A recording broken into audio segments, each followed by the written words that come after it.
Donc, petite capsule sur les transformations de la matière. Dans ces capsules-là, on va voir principalement, ça va être un retour sur qu'est-ce que vous avez vu en secondaire 2, parce qu'on va reconstruire là-dessus. Donc, pour tout de suite, ça va être un petit retour. Donc, premièrement, les propriétés caractéristiques. C'est quoi une propriété caractéristique? Donc, on va se donner un petit exemple, puis vous allez essayer de me dire dans lequel des deux je donne des propriétés caractéristiques, puis dans l'autre, non. Si je dis j'ai une masse de 200 livres, je mesure 190 cm, j'ai une température de 22 degrés Celsius et j'ai un volume de 0,075 m3. Ça, c'est notre première situation. Je regarde la deuxième situation. J'ai un point de fusion de 0 degrés Celsius, un point d'ébullition à 100 degrés Celsius, une masse volumique de 1,0 kg par litre et un pH de 7. Lequel, selon vous, me donne les propriétés caractéristiques? Ben, ça va être celui de droite, donc celui qui me donne le point de fusion, le point d'ébullition, la masse volumique. Et pourquoi je vais dire que c'est celui-là? C'est parce que les propriétés caractéristiques, ils vont me permettre de d'identifier une substance. Donc, ça, c'est vraiment là, c'est quoi une propriété caractéristique? Elles sont caractéristiques, les propriétés, lorsqu'elles me permettent d'identifier la substance. Lorsqu'elles ne me permettent pas d'identifier la substance, on va les appeler non caractéristiques. Donc, ça, c'est vraiment important à, à démêler parce que faudrait pas se mêler. Lorsque je parle de propriétés caractéristiques, c'est vraiment ils me permettent d'identifier la substance. Si on donne des exemples de non caractéristiques, la masse, le poids, le volume, la température, la forme, la taille, toutes ces choses-là, plusieurs objets peuvent avoir ces mêmes propriétés-là. Ça ne m'apprend rien sur l'objet. Tandis que le point de fusion, la masse volumique, le point d'ébullition, s'ils sont utilisés, vous avez sûrement fait ça en secondaire 2, essayer d'identifier un métaux. On vous donne une petite éprouvette avec un métaux, on regarde sa masse volumique, on fait plein de petites choses pour déterminer c'est lequel parmi une liste. Si on utilisait les propriétés caractéristiques. Donc, petit rappel important. Pourquoi? Parce que lorsqu'on parle des changements chimiques ou physiques, ça va être important. Si on y va étape par étape. Les changements physiques, eux, qu'est-ce que ça fait lorsque un matériau subit un changement physique? Si on s'en rappelle, ça ne change pas la nature de la substance. Donc, au début et à la fin, j'ai la même substance. Et les propriétés caractéristiques de la matière restent les mêmes. Donc, au début et à la fin d'un changement physique, ma substance reste la même et les propriétés de la matière restent les mêmes. Tandis que dans un changement chimique, la nature de la substance va changer et les propriétés caractéristiques de la matière sont modifiées. Donc, c'est vraiment ça, les grandes différences, c'est la substance n'est pas la même. Tantôt, on va parler comment on fait pour identifier ça et les propriétés caractéristiques qui sont modifiées ou non. Donc, exemple de changement physique, on a les changements de forme. Si je prends une feuille de papier et je la plie, ben, ça reste la même substance, c'est encore du papier. Le papier va brûler à la même température, il va avoir la même masse volumique, qu'elle soit pliée ou non, c'est la même chose, c'est la même substance. Et un autre exemple, c'est la séparation des mélanges, par exemple.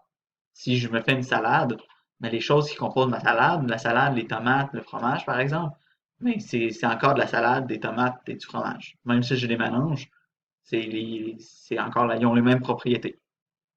Tandis que dans un changement chimique, des exemples qu'on a, c'est exemple la respiration cellulaire, l'oxydation, l'électrolyse de l'eau. Donc, lorsqu'on fait de la respiration cellulaire, c'est moi je respire, je prends de l'oxygène, je vais relâcher du CO2. Donc, il y a eu un changement. C'est plus les mêmes substances au début et à la fin. Même chose quand il y a de la rouille. Si mon bâton de fer est rouille, ben c'est plus du fer pur, c'est devenu du FeO3. Donc, c'est plus la même chose. Maintenant qu'on sait ça, un autre exemple de changement physique qui lui est très important, ça va être les changements de phase. Donc, pour les changements de phase, on a trois phases, on s'en souvient, on a la phase liquide, gazeuse et solide. Et lorsqu'on passe d'une phase à l'autre, on utilise certains noms. Et ces noms-là, vous devez les savoir. Par exemple, de solide à gazeuse. Donc, si je pars avec un solide et je vais vers la phase gazeuse, on va appeler ça de la sublimation. Tandis que de gazeuse à liquide, condensation liquide, et de gazeuse à solide, condensation solide. Donc, ces différents termes-là, si je vous dis un liquide subit une vaporisation, je veux que vous soyez capable de me dire que donc ça passe de liquide à gazeux. Donc, il faut être capable de les différencier et de les nommer. Si vous voulez vous pratiquer, par exemple, vous reprenez un triangle comme ça ici. vous enlevez ce qui est écrit et vous essayez de les réécrire. Ça, vous devriez être capable de le faire. Vous l'avez fait en secondaire 2. Je sais que c'est un petit peu loin, mais c'est supposé de revenir quand même assez vite. Donc, si on veut revenir au changement chimique, on se souvient que ça change la nature de la substance et les propriétés caractéristiques sont modifiées. Mais ça, c'est pas des choses qu'on est capable de savoir super facilement, là. Ça nous prend des indices et on a différents indices pour nous dire si c'est un changement chimique. Ces indices-là, ça va être ces cinq-ci. Mais là, je veux vraiment qu'on fasse attention, c'est des indices. C'est pas parce que vous voyez un changement de couleur significatif que celui-là veut absolument dire que c'est un changement chimique. C'est des indices qui nous aident, qui nous guident, mais ils ne sont pas toujours vrais. La majorité du temps, ils sont vrais. On ne va pas essayer de vous faire des petites pognes, là. C'est vraiment pas le but. On va pas essayer de vous pogner ou faire des petites exceptions, mais c'est pas parfait. C'est des indices qui sont là pour nous aider. Donc, les 5 indices: dégagement d'un gaz ou effervescence. Donc, si je mélange deux choses et qu'il y a de l'effervescence, il y a plein de gaz qui sort, il y a des bulles qui se font, mais là, on va savoir que c'est un changement chimique. S'il y a de la production ou absorption de chaleur, je mélange deux liquides ensemble, je mets ma main dessus puis c'est rendu super chaud, tandis que les deux étaient température pièce. Il y a quelque chose de chimique qui se passe là-dedans, parce qu'il y a production ou absorption d'énergie. Et lorsqu'il y a production ou absorption d'énergie, c'est généralement chimique.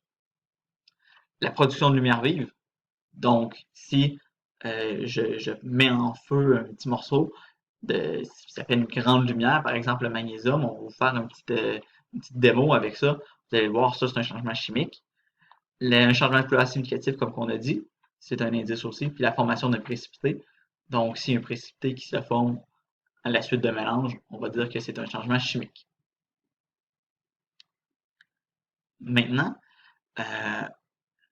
juste si vous avez, avant d'aller à la prochaine diapo, si vous voulez aller un petit peu plus en profondeur sur les indices de changement chimique, Alloprof ont fait une super belle capsule. Vous tapez indice de changement chimique, Alloprof, et vous allez avoir une super belle capsule. Je vais aussi la déposer sur le Classroom. C'est 4 minutes, c'est super intéressant. Je vous dirais, là, allez la voir. Si c'est plus loin dans votre tête, là, c'est très pratique. Maintenant, un premier petit bout de nouveaux contenus. Le reste est tout des vieilles choses qu'on remet en branle. Maintenant, l'interprétation d'une équation chimique. Si je vous écris cette équation-ci, CH4, entre parenthèses G, plus 2O avec un petit 2 en bas, entre parenthèses G, une flèche, CO2, entre parenthèses G, plus 2O, 2H2O, entre parenthèses G. Qu'est-ce que ça veut dire, toutes ces choses-là? Alors, on va la décortiquer. Premièrement, CH4, on se souvient, lorsqu'on écrit des choses de cette façon-là, ça veut dire que c'est une molécule ou un atome, comme ici. Ça aussi, c'est une molécule parce qu'il y en a deux, mais si j'avais juste un O et j'avais rien d'autre, là, on aurait pu dire que c'est un atome. Donc, si j'ai CH4, le CH4, c'est quoi? C'est du méthane. Ça, c'est le nom. Je ne m'attends pas à ce que vous connaissiez par cœur le nom des différentes molécules, mais on a du CH4. Le petit G en bas, qu'est-ce qu'il veut dire? On peut venir se référer au tableau ici. Ça, c'est un tableau qui me dit c'est quoi les symboles qu'il veut dire. G, ça veut dire qu'il est gazeux. Donc, il est sous forme gazeuse. Donc, lorsque j'ai du méthane sous forme gazeuse et que je la fais réagir avec, donc le petit plus, ça veut dire ça veut dire réagir avec. Donc, lorsque j'ai du méthane gazeux et qu'il réagit avec du dioxygène, donc O2 du dioxygène gazeux lui aussi, ça va former, donc la flèche, ça veut dire ça va former. Donc, à gauche, c'est ce que j'ai initialement. Donc, j'ai mes réactifs. Ça va former différents produits qu'on appelle. Donc, ça, prenez-vous en note, c'est vraiment important. À gauche, ça, c'est des réactifs. J'écris avec mon laptop, c'est vraiment pas super beau, mais c'est des réactifs.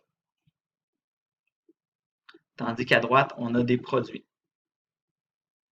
Les produits, par exemple, ici, c'est du dioxyde de carbone et de l'eau. Du H2O, c'est de l'eau. Là, les deux, on le voit encore, c'est sous forme gazeuse. D'autres formes qu'on peut voir, ça va être, par exemple, ici, on ne le voit pas super bien, mais c'est un S pour solide et ici, un L pour liquide. Donc, si j'ai du liquide et qu'il devient solide, ici, on voit là, mon réactif, c'est de l'oxygène solide. Après la réaction, ça devient, encore une fois, de l'eau, mais là, liquide. Est-ce que j'ai en place une réaction chimique ou physique selon vous dans ça ici? Ceci, ça va être physique parce que j'ai la même substance au début et à la fin. L'eau ici et l'eau à la fin, c'est la même chose, sauf qu'il y a un changement de phase, mais les deux fois, c'est de l'eau, c'est la même substance et les propriétés caractéristiques n'ont pas changé. Donc, un changement de phase, on le voit là, c'est la même molécule. Elle est dessinée pareil au début et à la fin. Tandis qu'ici, du CH4 plus de l'O2, ça me donne du CO2 plus de l'H2O. On voit là qu'il y a un changement là. Au début, j'avais du CH4, puis maintenant, c'est du CO2, puis de l'H2O, puis c'est pas la même chose des deux côtés. Donc, ça va être une réaction, un changement qu'on va dire chimique. Même chose pour un autre exemple ici. Si j'ai du dihydrogène avec du dichlorure, lorsque je les fais réagir ensemble, ça me donne du HCl.